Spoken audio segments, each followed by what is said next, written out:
Kurt Cobain era o vocalista, guitarrista e principal compositor do Nirvana, banda de grunge.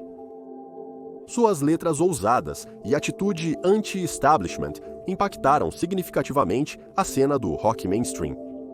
Muitas pessoas o consideram a voz da geração décimo, e ele é amplamente considerado um dos músicos de rock mais influentes de sua época.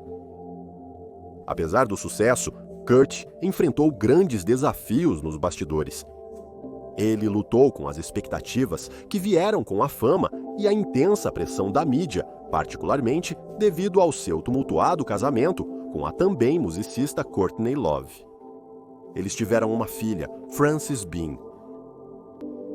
Suas dificuldades foram intensificadas por traumas de sua infância, particularmente decorrentes do divórcio de seus pais e de sua dor de estômago e úlceras crônicas, que afetaram seu bem-estar e saúde mental, contribuindo para uma depressão severa e um vício em heroína que ele achou difícil de superar. Algumas de suas letras refletiam o profundo tumulto pessoal que ele vivia. Cobain surgiu pela primeira vez nos tabloides quando foi revelado que Courtney Love usou heroína enquanto estava grávida de sua filha. Isso resultou em intenso escrutínio da mídia, e os serviços de proteção à criança impediram o casal de ficar sozinho com o recém-nascido por um mês, até recuperarem a custódia. Mas problemas conjugais persistiram, e as brigas domésticas de Kurt com Love eram notórias e frequentes, geralmente por seu uso de drogas, várias vezes com intervenção policial. Nos anos anteriores à sua morte, Cobain consultou diversos médicos e terapeutas. Pessoas próximas testemunharam suas mudanças drásticas de humor, descrevendo-o como uma bomba relógio ambulante que ninguém conseguia conter. Porém, o Nirvana ainda estava no auge, e em 14 de setembro de 1993 lançaram seu terceiro álbum de estúdio, In Utero. Apesar do compromisso de Cobain de não embarcar em mais turnês longas, a menos que sua dor crônica no estômago fosse controlável, ele acabou mudando de ideia. Após se desintoxicar da heroína, ele saiu em turnê com o Nirvana pelos Estados Unidos da América e Europa. Em 8 de janeiro de 1994, o Nirvana realizou seu último show americano, na Seattle Center Arena. Após quase um mês, a banda iniciou a etapa europeia da turnê. Os shows estavam um sucesso, mas custavam caro a Kurt, que estava exausto e com problemas vocais. Uma semana antes do 27º aniversário de Kurt Cobain, em Paris, o fotógrafo Yuri Lenkwet presenciou uma cena perturbadora que prenunciava o futuro. Cobain chegou para uma sessão de fotos para a revista francesa Globe e começou a posar com uma pistola esportiva recém-comprada. Em certo momento, ele pressionou a arma contra a têmpora, fingindo atirar e simulando o impacto de um tiro na cabeça. Como esperado, as fotos sinistras dessa sessão jamais foram divulgadas ao público. Embora estas tenham sido.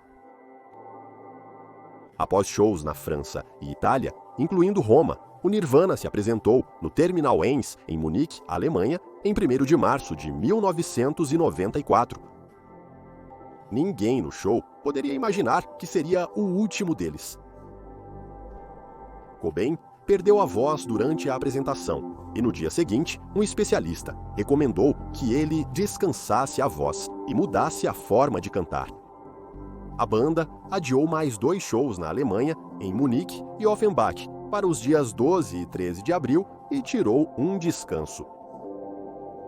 Cobain ficou na Europa e no dia 3 de março se hospedou no Hotel 5 Estrelas Excelsior, em Roma, junto com sua esposa e filha. Naquela noite, Cobain enviou um mensageiro para buscar uma receita de Rohypnol, um medicamento usado para insônia, e, em uma atitude atípica, ele também pediu 2 garrafas de champanhe. Era sabido que Kurt nunca bebia álcool. Na manhã seguinte, às 6h30, Love encontrou Cobain inconsciente com sangramento nasal. Ele foi levado às pressas para o Hospital Policlínico Umberto de Roma e passou por 5 horas de tratamento de emergência. Depois, ele foi transferido para o hospital americano, nos arredores da cidade. Ele acordou do coma 20 horas depois e imediatamente rabiscou seu primeiro pedido em um bloco de notas: "Tire esses malditos tubos do meu nariz." Após 3 dias, ele foi liberado do hospital.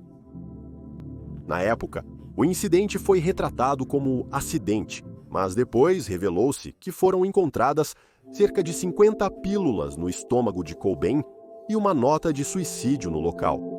Sua recaída no vício em heroína deixou amigos e família desesperados para intervir.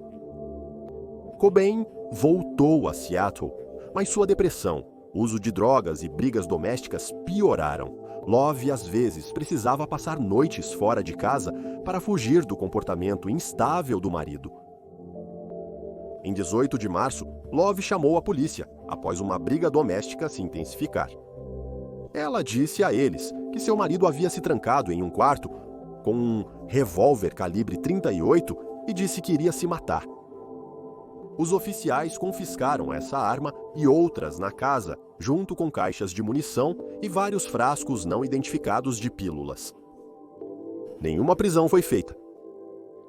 As coisas estavam tão ruins que Chris Novoselic, baixista do Nirvana, organizou uma intervenção com cerca de 10 amigos, incluindo seus companheiros de banda e Courtney Love.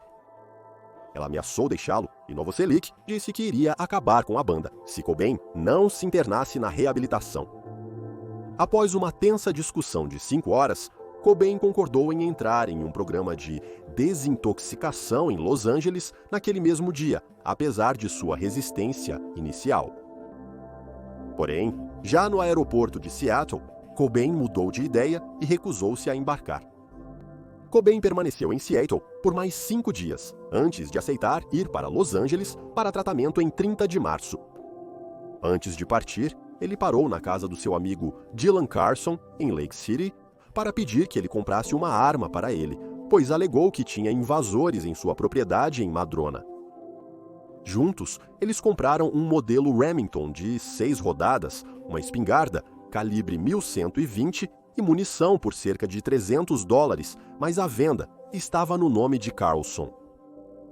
Posteriormente, Cobain internou-se no Centro de Recuperação Exodus, em Los Angeles, recebendo visitas de sua filha e babá. Em 1º de abril, Cobain ligou para sua esposa Courtney e disse: "Não importa o que aconteça, quero que saiba que fez um ótimo disco. E lembre-se, não importa o que aconteça, eu te amo." Essa foi a última conversa de Love com seu marido. Às 7h25 da noite, Cobain disse à equipe da clínica que iria até o pátio para fumar. Ele escalou o muro e fugiu. 5 horas e meia depois, ele retornou para sua casa em Seattle, onde encontrou seu ex-babá Michael DeWitt, hospedado lá. DeWitt descreveu Cobain como parecendo doente e agindo estranhamente. Após saber da fuga do marido, Love cancelou seus cartões de crédito e contratou um detetive para encontrá-lo. Porém, inadvertidamente, isso complicou as buscas por ele. Nos dias seguintes, o paradeiro de Kurt Cobain continuou desconhecido. Acredita-se que ele percorreu a cidade e foi a uma loja de armas comprar cartuchos de espingarda. Mais tarde, um recibo da munição foi encontrado em sua casa. Vizinhos o viram em um parque parecendo indisposto, vestindo uma jaqueta grossa. Ele também conviveu com amigos usuários de drogas, mas eles eventualmente pediram para ele se afastar, temendo que pudesse sofrer uma overdose. Cobain também ficou em sua segunda casa em Carnation, Washington, onde foram encontrados um saco de dormir, um desenho do sol com a mensagem "Anime-se" e um cinzeiro com seus cigarros. No domingo, 3 de abril, alguém, possivelmente Cobain, tentou fazer várias cobranças em seu cartão de crédito. Os valores, variando de $1.100 a $5.000, eram aparentemente tentativas de obter dinheiro. No dia seguinte, houve mais 2 tentativas de cobrança para comprar flores por $86,60. O cartão foi usado em outras tentativas, incluindo 2 que ocorreram após 5 de abril, data em que se acredita que Cobain tenha morrido. Nessa época, sua mãe, Wendy O'Connor, registrou um boletim de desaparecimento, depois que ninguém conseguiu entrar em contato com seu filho. Ela informou a polícia sobre a possibilidade de suicídio dele e sugeriu que o procurassem em um prédio de tijolos de 3 andares em Capitol Hill, conhecido como Antro de Drogas. Mas já era tarde demais. Em algum momento, na tarde de 5 de abril ou antes, Kurt Cobain se barricou na estufa acima de sua garagem, apoiando um banco contra as portas francesas. Ele tirou o chapéu de caçador, usado para não ser reconhecido, e pegou a caixa de charutos contendo seu esconderijo de drogas. Ele escreveu uma nota de uma página com tinta vermelha. A parte de cima da nota, escrita em letra miúda, não citava diretamente suicídio, sugerindo que pode ter sido redigida antes. Já a segunda metade foi escrita com uma letra muito maior e fez uma referência explícita ao suicídio. Especialistas em caligrafia da polícia confirmaram que Cobain escreveu as 2 metades por completo. Na nota endereçada à sua esposa, Courtney Love, sua filha, Frances Bean, amigos e fãs, Cobain expressou o profundo vazio que sentia por dentro. Ele também desejava que a vida de Frances Bean fosse diferente da sua. Cobain então colocou sua carteira no chão, aberta em sua carteira de motorista de Washington, que os amigos acreditam que era para ajudar a polícia a identificá-lo. Ele então puxou uma cadeira depois de tomar várias drogas e pressionou o cano da espingarda de 20 calibres contra a cabeça e, usando o polegar, puxou o gatilho. O investigador particular de Love e Dylan Carlson chegaram à casa no dia 6 de abril, mas não olharam na estufa. Eles verificaram a casa 2 vezes sem saber que Cobain estava morto. Sua ex-babá, DeWitt, deixou a casa principal e voou para Los Angeles na tarde de 7 de abril, ainda sem saber que o corpo estava na casa. Em 8 de abril, o corpo de Kurt Cobain foi descoberto por Gary T. Smith, um funcionário da VECA Electric. Smith chegou de manhã para instalar iluminação de segurança. No início, ele achou que Cobain dormia, até ver sangue escorrendo de seu ouvido. Ele também achou uma nota de suicídio com uma caneta espetada dentro de um vaso de flores. Uma espingarda Remington modelo 11 de calibre 20, comprada por Cobain, através de seu amigo Dylan Carlson, foi encontrada sobre o peito de Cobain. A morte de Kurt Cobain ganhou destaque mundial na imprensa. Quando os investigadores encontraram o corpo de Cobain, a espingarda estava invertida no seu peito, com a mão esquerda envolvendo o cano, e ele tinha 2 marcas de perfuração nos cotovelos. Foi relatado mais tarde que Cobain estava sob efeito de heroína quando puxou o gatilho e que os testes toxicológicos mostraram um nível de morfina de 1,50 e 2 mg por litro no sangue de Cobain e evidências de Valium em seu sistema. Sua morte foi declarada oficialmente como suicídio. Em 10 de abril de 1994, um memorial público foi realizado no Seattle Center, onde uma gravação de Courtney Love lendo a nota de suicídio de Kurt Cobain foi reproduzida. Kurt Cobain foi cremado e Love dividiu suas cinzas, guardando algumas em um ursinho de pelúcia e outras em uma urna. Uma porção foi levada ao mosteiro budista Namgyal, em Ítaca, Nova York, onde monges a abençoaram e a misturaram em uma argila para criar satsas, artefatos religiosos.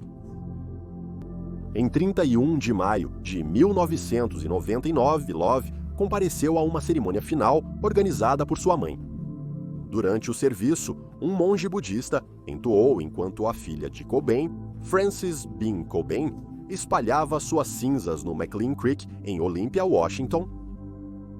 No entanto, ele não pôde descansar em paz, pois nos anos após sua morte, muitas teorias da conspiração surgiram, com muitos acreditando que Cobain foi assassinado. Essas histórias afirmam que existem várias discrepâncias nos registros policiais, incluindo alterações sobre a natureza do disparo de espingarda. Até o investigador particular de Courtney Love suspeitou das circunstâncias da morte de Cobain, sugerindo que ele tinha heroína demais no organismo para conseguir puxar o gatilho. Alguns até acusam Courtney Love. Até hoje as teorias persistem, apesar da polícia manter a convicção de suicídio. Em 2016, fotos da cena da morte foram divulgadas. Em uma delas, Cobain pode ser visto com uma etiqueta de hospital no braço, cercado por parafernália de drogas. Um fim trágico para um talento geracional que, apesar da fama, dinheiro e sucesso, não superou seus demônios internos. Descanse em paz, Kurt Cobain.